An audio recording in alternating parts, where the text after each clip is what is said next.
Bonjour à toutes et à tous. Michel Foucault donne en 1969 à Paris, puis en 1970 aux États-Unis, une conférence sur la question de l'auteur dont la formule clé, qu'importe qui parle, est empruntée à Samuel Beckett. Il existe plusieurs manières de donner un contexte aux propositions avancées dans ce texte, qui fit l'événement de raconter l'histoire de son impact sur la théorie, la critique, l'histoire du fait littéraire, d'y réagir enfin.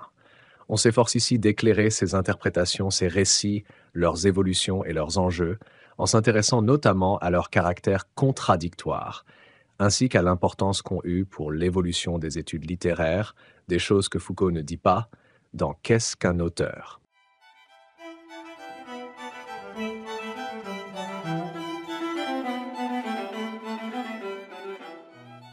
Il faudrait maintenant analyser cette fonction auteur. Dans notre culture, comment se caractérise un discours porteur de la fonction auteur ?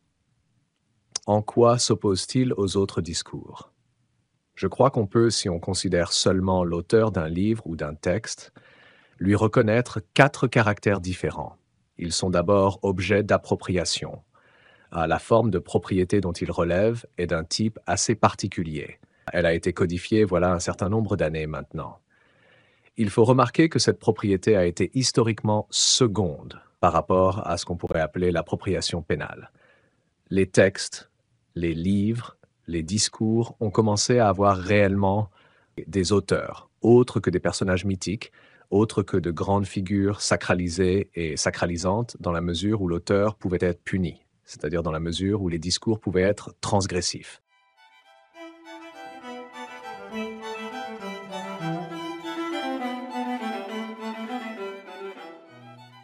Le discours dans notre culture et dans bien d'autres sans doute n'était pas à l'origine un produit, une chose, un bien, c'était essentiellement un acte qui était placé dans le champ bipolaire du sacré et du profane, du licite et de l'illicite, du religieux et du blasphématoire. Il a été historiquement un geste chargé de risque avant d'être un bien pris dans un circuit de propriété. Lorsqu'on a instauré un régime de propriété pour les textes, lorsqu'on a édicté des règles strictes sur les droits d'auteur, sur les rapports auteurs-éditeurs, sur les droits de reproduction, c'est-à-dire à la fin du XVIIIe siècle et au début du XIXe siècle, c'est à ce moment-là que la possibilité de transgression qui appartenait à l'acte d'écrire a pris de plus en plus l'allure d'un impératif propre à la littérature. Comme si l'auteur, à partir du moment où il a été placé dans le système de propriété qui caractérise notre société, compensait le statut qu'il recevait ainsi en retrouvant le vieux champ bipolaire du discours, en pratiquant systématiquement la transgression, en restaurant le danger d'une écriture à laquelle, d'un autre côté, on garantissait les bénéfices de la propriété.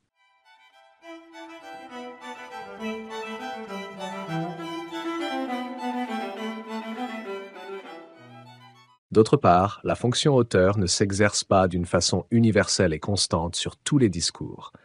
Dans notre civilisation, ce ne sont pas toujours les mêmes textes qui ont demandé à recevoir une attribution. Il y eut un temps où ces textes, qu'aujourd'hui nous appellerions littéraires, récits, contes, épopées, tragédies, comédies, étaient reçus, mis en circulation, valorisés sans que soit posée la question de leur auteur. Leur anonymat ne faisait pas difficulté. Leur ancienneté vraie ou supposée leur était une garantie suffisante.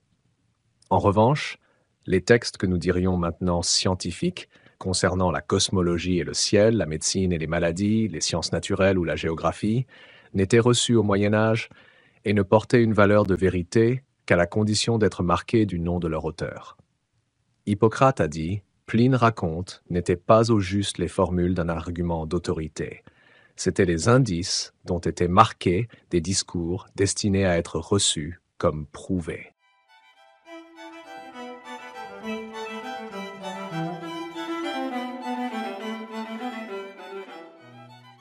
Au XVIIe ou au XVIIIe siècle, on a commencé à recevoir les discours scientifiques pour eux-mêmes, dans l'anonymat d'une vérité établie ou toujours à nouveau démontrable.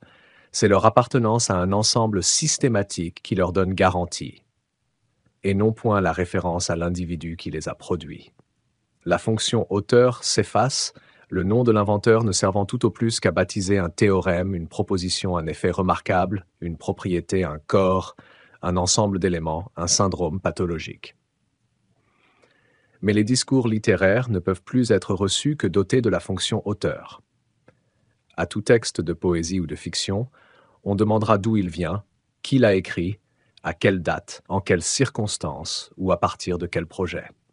Le sens qu'on lui accorde, le statut ou la valeur qu'on lui reconnaît dépendent de la manière dont on répond à ces questions.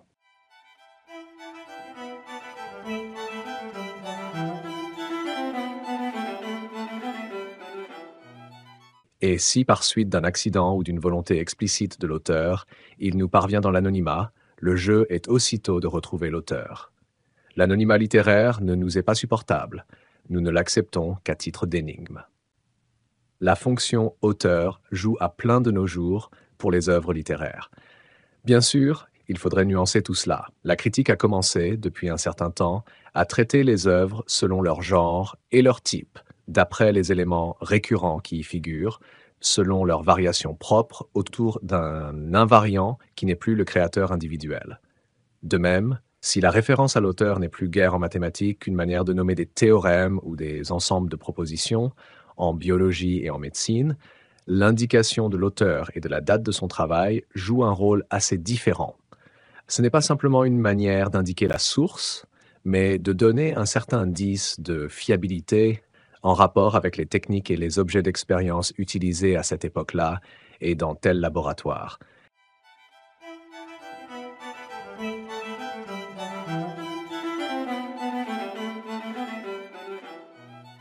Troisième caractère de cette fonction auteur. Elle ne se forme pas spontanément comme l'attribution d'un discours à un individu.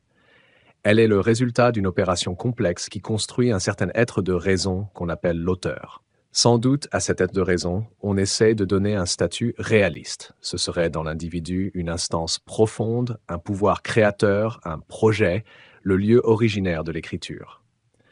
Mais en fait, ce qui dans l'individu est désigné comme auteur, ou ce qui fait d'un individu un auteur, n'est que la projection, dans des termes toujours plus ou moins psychologisants, du traitement qu'on fait subir au texte, des rapprochements qu'on opère, des traits qu'on établit comme pertinents, des continuités qu'on admet ou des exclusions qu'on pratique. Toutes ces opérations varient selon les époques et les types du discours. On ne construit pas un auteur philosophique comme un poète, et on ne construisait pas l'auteur d'une œuvre romanesque au XVIIIe siècle comme de nos jours.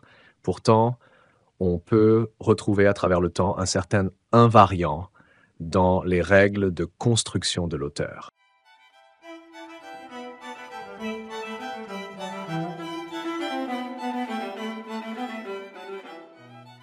L'auteur, c'est encore ce qui permet de surmonter les contradictions qui peuvent se déployer dans une série de textes.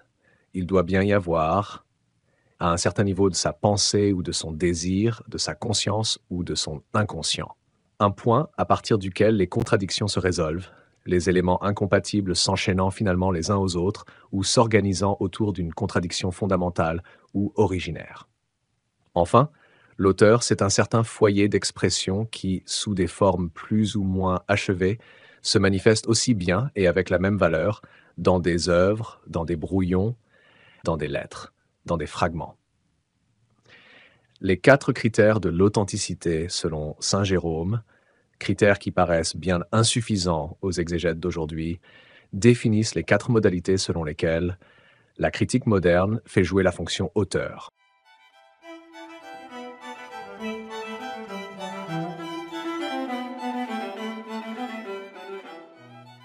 Mais la fonction auteur n'est pas en effet une pure et simple reconstruction qui se fait de seconde main à partir d'un texte donné comme un matériau inerte. Le texte porte toujours en lui-même un certain nombre de signes qui renvoient à l'auteur. Ces signes sont bien connus des grammairiens. Ce sont les pronoms personnels, les adverbes de temps et de lieu, la conjugaison des verbes. Mais il faut remarquer que ces éléments ne jouent pas de la même façon dans les discours qui sont pourvus de la fonction auteur et dans ceux qui en sont dépourvus.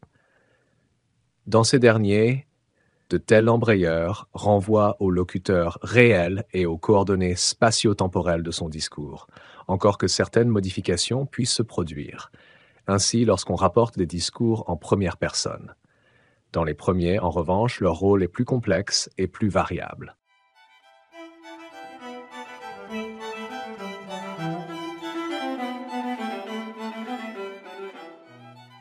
On sait bien que dans un roman qui se présente comme le récit d'un narrateur, le pronom de première personne, le présent de l'indicatif, les signes de la localisation ne renvoient jamais exactement à l'écrivain, ni au moment où il écrit, ni au geste même de son écriture, mais à un alter ego dont la distance à l'écrivain peut être plus ou moins grande et varier au cours même de l'œuvre. Il serait tout aussi faux de chercher l'auteur du côté de l'écrivain réel que du côté de ce locuteur fictif. La fonction auteur s'effectue dans la scission même, dans ce partage et cette distance. On dira, peut-être, que c'est là seulement une propriété singulière du discours romanesque ou poétique, un jeu où ne s'engagent que ces quasi-discours.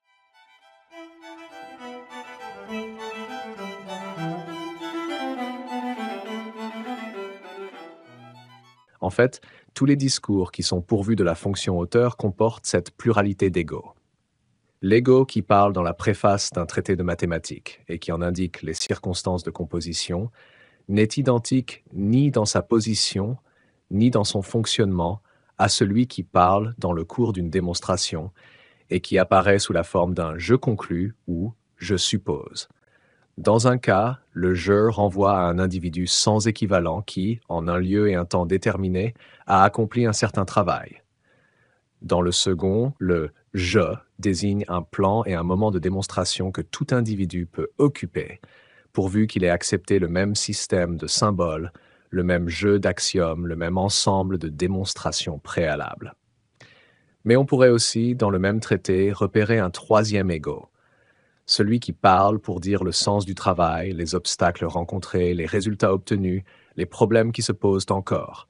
Cet ego se situe dans le champ des discours mathématiques déjà existants ou encore à venir.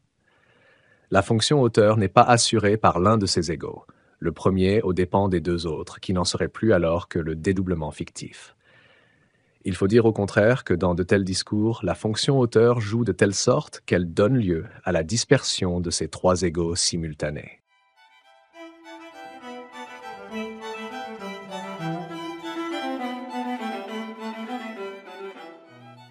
Sans doute l'analyse pourrait-elle reconnaître encore d'autres traits caractéristiques de la fonction auteur. Mais je m'en tiendrai aujourd'hui aux quatre que je viens d'évoquer, parce qu'ils paraissent à la fois les plus visibles et les plus importants. Je les résumerai ainsi.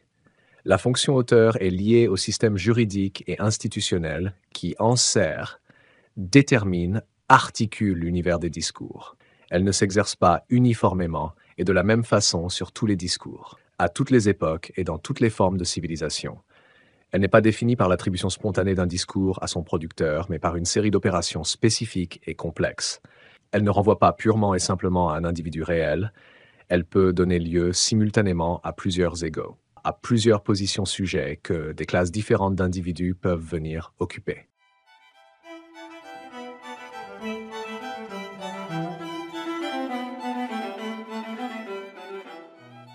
Je vous remercie d'avoir suivi cette vidéo. N'oubliez pas de la partager sur vos réseaux.